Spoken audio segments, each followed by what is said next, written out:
Hi, welcome to my show, Olio. My name is Susan Rushton, and I need, as always, to explain what olio means.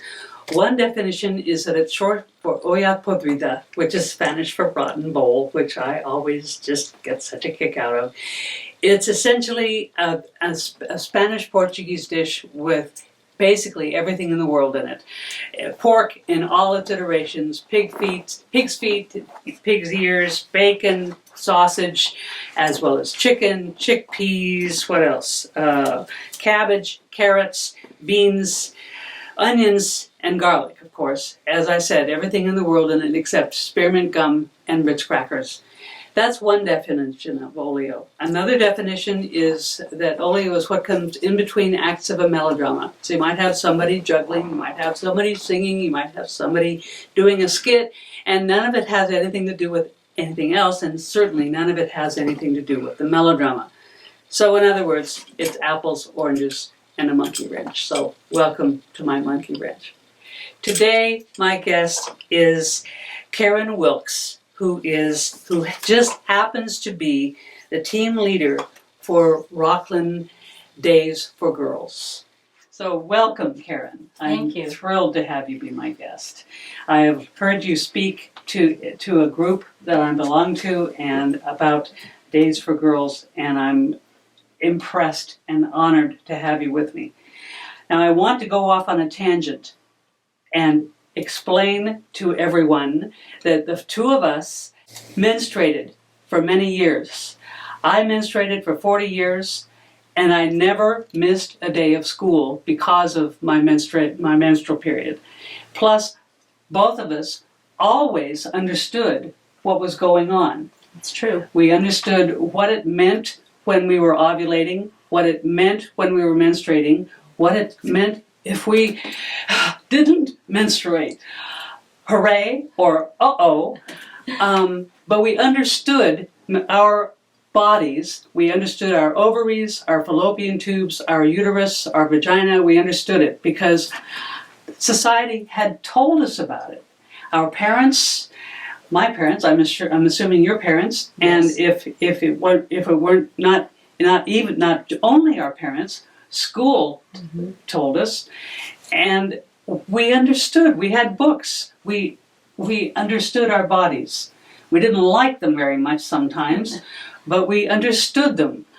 We knew that every 28 days we were going to menstruate because that meant we weren't pregnant. It's basic, tiresome, and there were, toward the end of my 40 years, I was always hoping, this better be the last box of Tampax I buy. Better be. But that's a first world problem, isn't it? It is. Yeah, it's a first world problem. There are countries in this world, societies in this world, where girls don't understand what is happening to them and why. And so that's what you're involved in. And I'm so happy to talk to you about this. So, Karen, what is Days for Girls? Okay. Days for Girls is an organization, it's international, and they provide a sustainable, washable, reusable menstrual care kit. And it is to provide a way for girls to address their periods each month because, Susan, as I've shown you before, in most places around the world, this is how girls address their periods. Now, I see corn husks there. Leaves. And Cow dung is used. I don't see cow dung, but if cow dung is used, cow dung is used. We can't find any easily here. It's true. So Days for Girls gives other girls an opportunity to be able to address their menstrual cycles so they don't have to resort to this kind of a device. And can you hold that up? I can. Yeah. So it's sort of, okay, so imagine every month for 7 days, 6 days, 5 days, having to figure out how to be comfortable. And menstruation isn't all that comfortable, but it can be made more comfortable, and we've figured out to do that in the first world. But in third world countries, this is what some girls the luckier girls I agree. have to deal with, Yes. who have not been connected with Days for Girls. Yes. And so I said that the two of us probably, I know I never missed a day because of my menstrual period, a day of school, which means that I could get my education wasn't interfered with, wasn't interrupted, and I felt comfortable continuing to go to school. And the message I got from you is that making girls comfortable with their menstrual period and teaching them about their menstrual period provides hope for families, education for families, and an uplifting, and I'm speaking for you, I beg your pardon, uplifting of society as a result. So what does Days for Girls do? Here we go. What you said is accurate. Yeah. Can I back up a little bit and tell you the genesis of Days for Girls? So in 2008, we're coming up on 11 years ago, the CEO and founder of Days for Girls, whose name is Celeste Mergens, was involved in another humanitarian project in Nairobi, Kenya, in an orphanage there. And it was called rocket stoves. Maybe some of your viewers are familiar with rocket stoves, which enabled them to cook using things such as sawdust because there was a scarcity of wood. Well, about that time, Celeste had a thought come to her in the middle of the night, which was, I wonder what the girls in the orphanage are doing to address their periods. And at this time, an orphanage that was intended for 400 people had swollen to 1,400 because of post-election violence in Kenya. Brother. So it was a very crowded condition, as you can imagine. She emailed the headmaster, and the headmaster said to her question, they do nothing.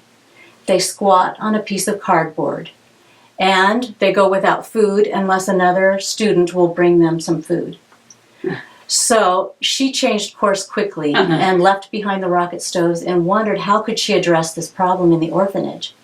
So she had yard sales and bake sales and collected money in order to send money over to buy disposable sanitary pads. Cotexes. Yeah. Which the girls used, but that wasn't sustainable. In 1 month's time, those were gone. And what she found when she went back and visited is that the used Kotex were disposed of, stacked up at the end of the latrines, or they were rolled up and put in the chain link fence. Then a girl who was desperate would go and get one of those used Kotexes, try to wash it, and reuse it. Yeah. So Celeste knew that they needed something more sustainable. So that's when they started this idea of Days for Girls, and they sewed out of flannel. Some out of white flannel, actually, so that it would mimic what the Kotex is as you and I know it. And they sent those over, which was okay, but because they don't have the washing facilities like we do, it was easily stained. Blood. That's right. Stayed there and the girls were embarrassed to use them. The way that you use them is you wash them and then sanitize them by hanging them in the sun. And so because they couldn't hang them in the sun, they put them under their bunk beds and went back to squatting on a piece of cardboard. So what's happened is they are now, Days for Girls is on their 28th iteration, working with what's culturally accepted and using the feedback from the community of what will work best for them. So Susan, in the kits are a variety of different objects, and they're kind of listed right here. The previous poster said, what can you do with 1 1/3 yards of fabric? 1 1/3 You yard. can help save a girl's education is what you can do, and so much more. A kit, which we're going to open in a moment, has a variety of items. Some are purchased, and some are sewn or serged. And a kit is valued at about $10. It costs about $10 to put together one kit, which will last approximately 3 years. So before you go any further, Yes. I want to share, we have not shared contact information Okay. about Days for Girls. If you want to learn more, and you should, you would adore learning more, daysforgirls.org. Or if you want to learn about, if you want to connect with the Rocklin organization that Karen is team leader for, Rocklin CA at daysforgirls.org, or you could email her at bkwilkes, WILKES, @gmail, or give her a call, 916-990-1586. But if you do nothing else, investigate daysforgirls.com. I'm sorry, daysforgirls.org. It's a fascinating, lovely, hopeful, joyous website that explains how this is done, why this is needed, and you'll just get really excited, like I did. It'll be wiggly. Yes. I love that. I am excited too about this, which is why I spend a lot of time with Days for Girls. But let me just tell you a little bit of why this girl is smiling, why she is so happy. She's received a kit, and in it are 2 pairs of undies, which you'll understand when we open the kit why that is important. There is a washcloth and a small bar of travel soap. Lots of people travel around to hotels and they give us those bars of soap. There are 2 gallon-sized Ziploc bags, and they happen to be very specific. Days for Girls, like I said, is on their 28th iteration, so they really are fine-tuning what works best. So they have to be the freezer quality with the picture of the meat on it, because then they're sturdier. Yeah. Then there are some sewn items, which are the shields, and that snaps around the underwear. It has a waterproof, moisture-proof barrier inside of it. Man, I wish I'd had those. 8 flannel liners. Okay. And do you remember how I talked about when Celeste Morgan started, they were white to mimic what we know as our sanitary supplies? Now they call them stain-busting fabrics. Okay. That's code word for hiding any kind of blood stains. So there are 8 liners made of flannel that are beautiful and stain-busting. And these are all put together in a beautifully drawstring bag. So let's look at those right now. This is what they look like. They have a little cute Days for Girls tab on it. And if you take it out, you'll see here's one of the Ziploc bags. And this is how they are transported. If we open it up, Susan, the first thing you see on this side is a shield with the bar of soap tucked in. Okay. Shield with a bar of soap tucked in. Okay. There it is. If you see the back, it has snaps. And we can unsnap this, and it's really clear that this is how it snaps around the crotch of the underwear. Okay? Yes. Inside of this shield is a piece of polyurethane laminate. And a lot of people sew like bibs or put these in diapers. So this is the waterproof component, which you don't see because it's inside, sewn inside of this pretty shield. Okay. When you take what I have inside of this out, this is the liner. And here's your beautiful stain busting. So if you have blood, if blood lasts, it's kind of just camouflage. Part of the camouflage. Yeah. Yes. So this is what replaces this. And it's very comfortable. It's so much better. Soft. So much better. And pretty. And yeah. I have to tell you that on the Days for Girls website, it has pictures of girls receiving their kits, and they're just holding them up, hugging them. They wear them, as you can see, they have pretty ribbons in them. When they're cinched, this is now ready to be worn to school as a little backpack. And so a girl will take her supplies for changing her pads in her little backpack. And since all girls are wearing these and using them for their books or whatever, it's not really calling anyone out as like, oh, I am now menstruating. Okay. Yeah. So I've shown you that each girl receives 2 shields. They receive a total of 8 liners. Wow. I'm going to tell you why. Okay. They get 8 different liners. Then there's a washcloth, pair of undies, because sadly most girls don't have undies, and that's necessary for them to use. The last part that's so important is a little pictorial graph of how you actually use the Days for Girls kit. And on the back is a chart for them to track their menstrual cycle. Okay. Because as you pointed out at the beginning of the show, really, the girls haven't been given any education. One day, they just start bleeding. And you would think that an older sister or a mother would warn them and tell them, but sadly, that does not seem to be the case. So, Because the older girls, or the mother is embarrassed because they don't understand it either. these are good questions. Yeah. Blood in most societies is very taboo. And in India and Nepal, it's very common during the menstrual cycle that the woman or girl will be sent to the menstrual hut or the cowshed, which is not safe. Right. In terms of attacks, and there are snakes, and sadly, a lot of those kinds of things happen. I don't know how to give you a full answer on why, but part of the Days for Girls distribution, which we can talk more about later, is the education component. So these are not just sent to a country in need. They are sent with people like myself or volunteers. And you are you a volunteer? I am. Okay. And you are leaving, this is August 6th, 2019. And you're going to be doing this next year and the year after. But when in August? August 29th. You are going. Myself and 10 others are going to Rwanda, then Uganda, and Ethiopia to distribute. We believe we'll have by that time about 1,500 kits to give to girls. When we give them the kits, we also give them an hour-and-a-half education on, as you mentioned, biology, reproduction, menstruation, a little bit on self-defense. And so they have the kits, which is wonderful, but they also receive knowledge. And what is their response to this knowledge? It's kind of like what I told you. They cheer and they are so happy to know. I haven't distributed kits yet. The videos that I've seen, they giggle and titter, just like they probably did in 5th grade when we go to school and we received our education at school.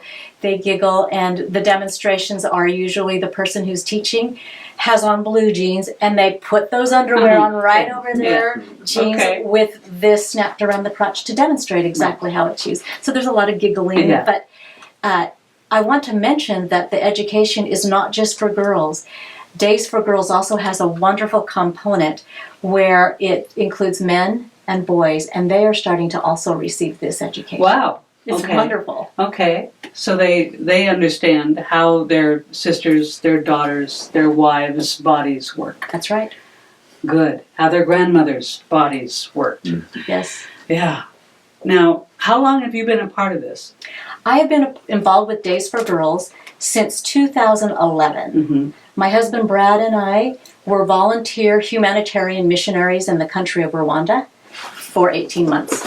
And during that time, we participated in a lot of humanitarian projects. One of them was building latrines.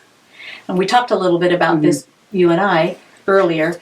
Those latrines had a 3-filter box system in them, and we found that the refugees who were using these latrines were being given by the UN, disposable pads, and they were putting them down these wonderful latrines that we were having built and clogging them. So at that time, a friend emailed me and said, have you ever heard of Days for Girls? So they had been in existence 3 years at that time. I looked them up on the internet, just like you're encouraging your listeners to do, downloaded the patterns. We went down to the market in Kigali and bought a treadle sewing machine, and I taught a Rwandan girl using those patterns how to sew the kits. Cool. And then we took them up to the refugee camp. And that was my first experience with Days for Girls. Wow. Okay. Wow. So there is a lot of stuff you're dealing with, and even if you can't go to Rwanda or Uganda or Ethiopia, you can still help the system, help Days for Girls. And how is that? So there are a myriad of ways. There are people who sew just in their homes or serge. When I showed the liners, some of them are serged, and if your viewers happen to have a serger, they'll know what that is, but it's just finishing off the edges. like you see professionally done with a washcloth. Okay. So there's sewing to be done at home. So serging is making sure that it doesn't unravel. Exactly right. On the edge of the, yeah. Because, Susan, each of these kits, I think I mentioned, are intended to last between 2 to 5 years.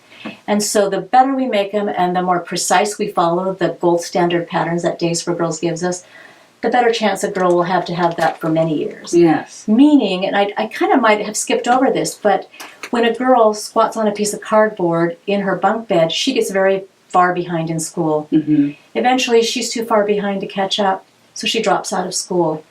Then what seems to happen in the progression is she might become a second or a third or a fourth wife, young wife, Mm-hmm. to an older man and have children at a very young age, which has its own set of problems. But basically, she loses that opportunity for education. She loses that opportunity to participate in the workplace, to have knowledge for her own family, for herself, and to really contribute to her community. Yes. So, And the you way people said- can communicate... Oh, go ahead. You said to me that there's a statistic you gave Yes, me. I'll give you that statistic. Please. So, when 10% more girls go to school, that does directly affect their country's GDP by 3%. Okay. And if we back up, there are 500 million girls who don't have access to the Days for Girls kit or menstrual care. 500 million. At this point to date, remember I said Days for Girls is coming up on their 11th year, Mm-hmm.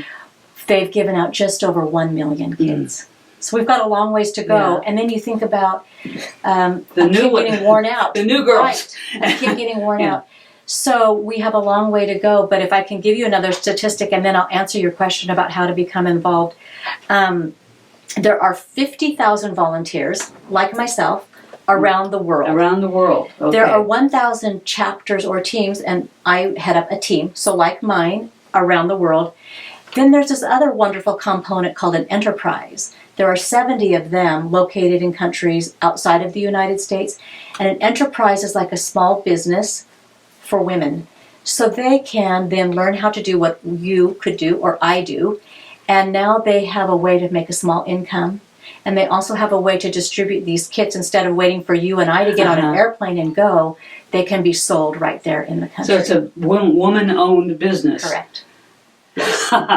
Yes. And so all of these together work to allow women and girls to address their periods, stay in school, get an education, which gives them knowledge, and it gives them dignity. Because could you imagine having to squat Yeah. and be an outcast? Yeah.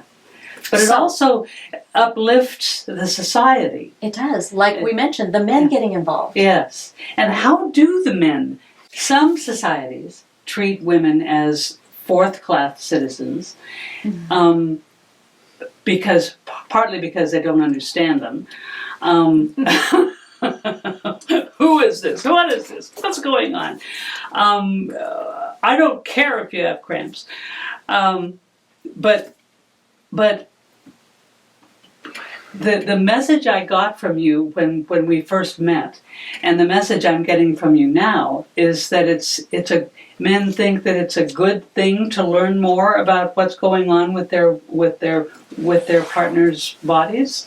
My take is it's kind of like languages. For example, English is now the official language in Rwanda. That's great for the ones who are younger, the younger men and women.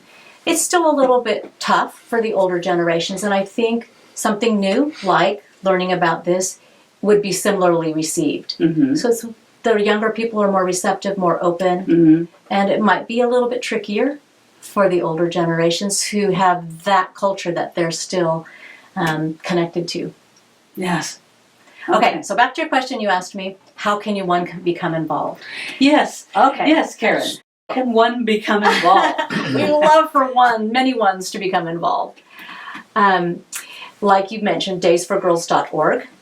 If you happen to be watching this show and you live here locally, Susan has given my contact, and there are things going on. Like, for example, today I just left a work meeting located in Rocklin where there are about 15 people and they're putting the snaps in these shields. They have little machines and that's what they're doing today. And they are tracing the stitch lines on the polyurethane laminate. Next Tuesday, the same thing will be happening. There is a group in Auburn under the direction of Kathy Berry that meet off of Bell Road, and they meet twice a month. And so I have a phone number for Kathy Berry, and her email, BEARRY, family@gmail.com. Her phone number, 530-305-7578. That's the Auburn version of the Rocklin version. That's right. of Days for Girls. We work together. So that's the Auburn organization. That's Again, right. That's Berry, BEARRY, family@gmail.com, 530-305-7578. And to contact Karen, who will be leaving, you're going to be leaving August 29th. August 29th for... But I'll be back and we'll still be going, so call me. People can donate money. Yes. People can donate cloth. Yes. People can donate their time. Yes. Etc. Etc. And it sounds like people who are working on this seem very excited about it. Otherwise, they wouldn't be doing it. Yes. So tell us about this girl. Okay, well, she's holding her kit, and I kind of described earlier how joyful the girls are when they receive the kits and they just cheer and throw them up in the air like you see at a high school graduation, throw the mortarboards. Yeah. And so this girl has a future. Her life has been changed. Yes. Good. And she understands that because it's been distributed to her. Yes. It's been distributed for her and explained how she uses it. That's right. Yeah. And I want to tell you, inside this deluxe kit, I showed you how there were 2 shields and 8 liners. She can go home to her sister or her mother. She can give her mother a shield and 4 liners. Mm. So they're meant to be shared and split. Another option is very teeny tiny. You can get by with just this POD. This is a personal object of dignity, and it simply is 1 shield with 1 liner in it. So, as you said, we're going to Africa August 29th, and we wish we could take so many, and we will take as many full kits as we can, but if I happen to have just some shields and some liners, I'll tuck them in because I can give them out as this. Now explain, I know the answer, and probably watchers do too, but it bears repeating. Why is this called a personal object of dignity? Well, it kind of speaks to everything we've encapsulated so far, which is if a person is meant to feel outcast or different or not welcome because they're dealing with blood, you start to wonder about yourself, wouldn't you? You start to question your value and your worth. Mm-hmm. When they can address it and participate in sports, in school, in a job, you now have dignity. Okay. Yes. Yes. All right. Okay. So again, I'm talking to Karen Wilkes, who is the team leader for the Rocklin Days for Girls. And you can email her at rocklinca@daysforgirls.org or give her a call, 916-990-1586, and she has another email. Can't have too many ways of getting in touch with people. bkwilkes, WILKES, @gmail. And if you just want to learn more about Days for Girls, daysforgirls.org. And there's a map of the world where you can learn where Days for Girls has organizations, and a map of California where you can learn where they are in California. I think we're done. I just want to end with 2 things. Good. One is, you see the tag Days for Girls, And if a listener hasn't kind of connected the dots by now, I want them to know that when they have that, they have their days back. And that is why the name is Days for Girls, because it allows them to have their days back and they can function just like every other person. The second thing is, if you're interested in following this amazing project, which I have to say started out as one congregation in a church, and word spread like wildfire, and it geographically, people would say, could I be involved? A civic organization, another church, a single seamstress in her home. I've had Cub Scouts, Boy Scouts, ages, I would think 4 to the oldest seamstress is 100 years old. Wow. My 88-year-old dad has helped trace this Wow. polyurethane laminate. Boy So- Scouts. Boy yes, Scouts? boys, girls, young men of all ages, seroptimists.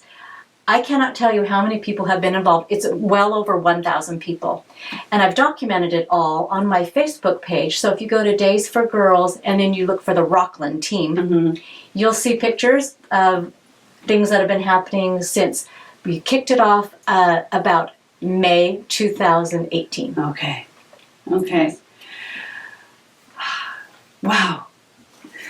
If we can uplift societies by helping girls, when we help girls, we uplift societies. That's true. Yeah. That's wonderful. That's how I feel. Yes, yes. Thank you, Karen. And thank you for watching. Thank you, Susan. It's a pleasure to be here. You're welcome.